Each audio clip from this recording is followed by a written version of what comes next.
Imaginez un monde où chaque clic que vous faites, chaque conversation que vous avez, et même les technologies que vous utilisez, pourraient être surveillées à des milliers de kilomètres de distance. Pas par un film de science-fiction, mais par un pays qui, dans l'ombre, tisse lentement sa toile d'influence et de contrôle. La Chine. Comment ce géant économique et technologique parvient-il à infiltrer les gouvernements, à manipuler les entreprises et à s'emparer des secrets les plus sensibles? Aujourd'hui, nous plongeons au cœur d'une réalité inquiétante, l'espionnage chinois. De l'infiltration cybernétique au réseau d'influence humaine, découvrez les méthodes sophistiquées utilisées par Pékin pour asseoir sa domination mondiale. Préparez-vous à un voyage dans l'univers clandestin du renseignement moderne, là où l'information est le pouvoir ultime. Le rôle central de Xi Jinping. Pour comprendre l'ampleur et la sophistication de l'espionnage chinois, il est essentiel de se pencher sur la figure de Xi Jinping. Président de la République populaire de Chine depuis 2013, Xi a consolidé son pouvoir à un niveau sans précédent depuis Mao Zedong. Sous sa direction, la Chine a intensifié ses efforts pour devenir la première puissance mondiale, et l'espionnage est un outil clé dans cette stratégie. Xi Jinping a mis en place des réformes profondes pour centraliser les opérations de renseignement sous le contrôle direct du Parti communiste chinois.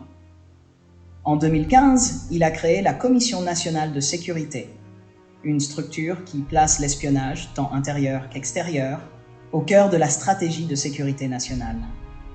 Cette commission, directement sous la coupe de Xi, coordonne les activités de renseignement, s'assurant que chaque opération sert les objectifs politiques et économiques du pays. L'ambition de Xi Jinping de faire de la Chine une puissance cybernétique a conduit à l'augmentation des cyberattaques chinoises à travers le monde.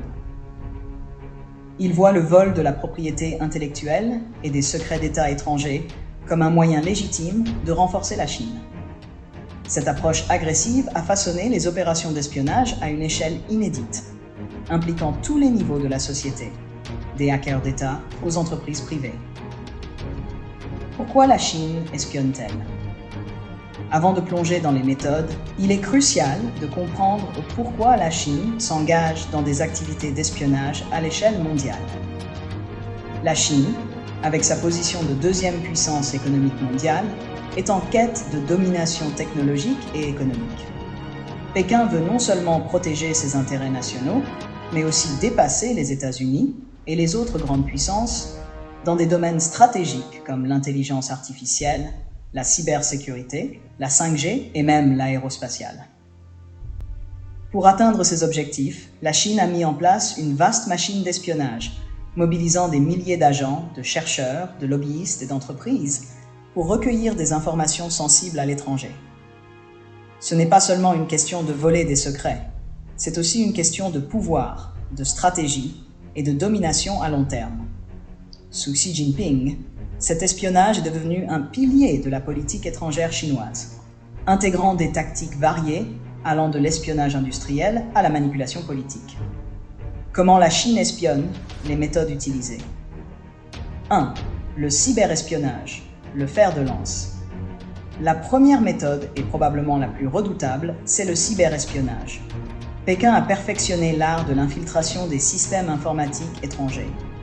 Des groupes de hackers comme AP41 ou APT10, souvent liés au gouvernement chinois, mènent régulièrement des attaques sophistiquées contre des entreprises, des gouvernements et même des infrastructures critiques. Un exemple célèbre est l'attaque contre l'Office of Personnel Management, OPM, aux États-Unis en 2015, où les hackers chinois ont volé les données personnelles de plus de 22 millions de fonctionnaires américains. Ces données permettent non seulement de connaître les habitudes, les réseaux et les faiblesses des individus, mais elles offrent aussi des possibilités de chantage ou de manipulation.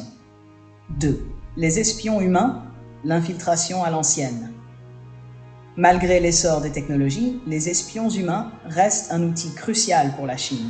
Ces espions peuvent être des agents infiltrés dans des entreprises stratégiques, mais aussi des chercheurs ou des étudiants.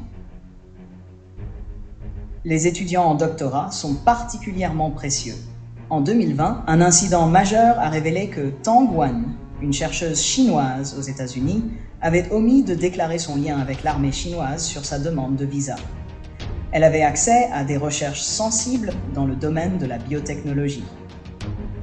Les universités et les laboratoires sont des cibles privilégiées car ils détiennent des connaissances en pointe, notamment dans les domaines scientifiques et technologiques.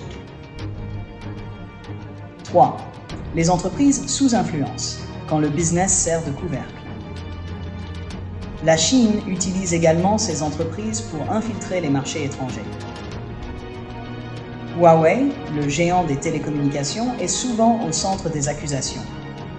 Les autorités américaines et européennes ont longtemps craint que les équipements Huawei puissent contenir des portes dérobées permettant au gouvernement chinois d'espionner les communications à l'échelle mondiale. Bien que Huawei nie ces accusations, la méfiance persiste. Un autre exemple troublant est l'acquisition d'entreprises occidentales par des sociétés chinoises. En achetant des entreprises stratégiques, la Chine obtient non seulement des technologies de pointe, mais aussi un accès privilégié à des marchés sensibles. 4. Les lobbyistes et les hommes d'influence, la guerre d'influence. Pékin utilise aussi le lobbying et la guerre d'influence pour atteindre ses objectifs. Dans plusieurs pays, la Chine finance des think tanks, engage des lobbyistes puissants et cherche à influencer les décisions politiques par des moyens indirects. Cela se manifeste par des campagnes de désinformation ou de propagande, souvent masquées sous des initiatives culturelles ou éducatives. En Australie, par exemple, plusieurs scandales ont révélé que des politiciens locaux avaient reçu des dons de la part d'hommes d'affaires chinois liés au Parti communiste chinois. Ces manœuvres cherchent à acheter de l'influence pour orienter les politiques nationales en faveur des intérêts chinois. Le réseau des diasporas, quand le patriotisme devient une arme. La diaspora chinoise est parfois utilisée comme une extension de la politique d'influence de Pékin. Les communautés chinoises à l'étranger peuvent être sous pression pour collecter des informations ou promouvoir les intérêts chinois. Le gouvernement chinois, par l'intermédiaire d'associations ou de consulats, pourrait exercer des pressions sur ces communautés pour qu'elles collaborent. Ces tactiques sont particulièrement préoccupantes dans des pays où la diaspora chinoise est nombreuse et bien intégrée. Conclusion. Une menace multidimensionnelle.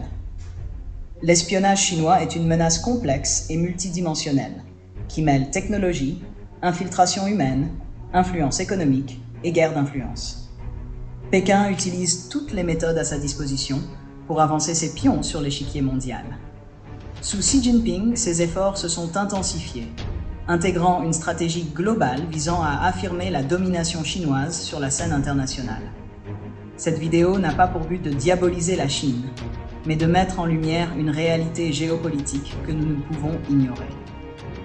L'espionnage est un outil de pouvoir, utilisé non seulement par la Chine, mais par toutes les grandes puissances. Ce qui distingue la Chine, c'est l'ampleur et la sophistication de ses opérations, ainsi que leur intégration dans une stratégie nationale à long terme, pilotée par Xi Jinping lui-même. Si cette vidéo vous a captivé et que vous souhaitez en savoir plus sur les dynamiques géopolitiques actuelles, abonnez-vous à la chaîne, laissez un pouce bleu et partagez vos pensées dans les commentaires. La discussion ne fait que commencer.